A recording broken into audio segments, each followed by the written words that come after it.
Hi everyone, welcome back to another tutorial from Wake&Tech. Today in this video, I'm going to show you how to change language in your Plex application using your mobile device.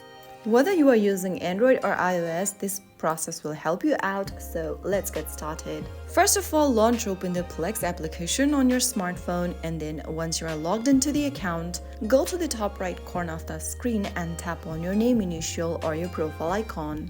Soon after you do that, this will open up the expanded menu where you'll need to click on Settings. Under Settings, click on the Account button. Now, click on Language from the Accounts tab. You will be able to see several different language choices on the menu.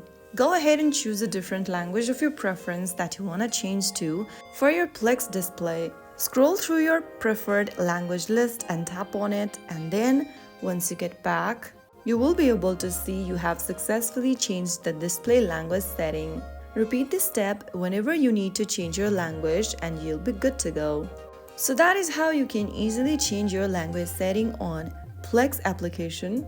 It will give you a more comfortable viewing experience in your preferred language. If you found the video helpful, don't forget to like, share and subscribe to our channel.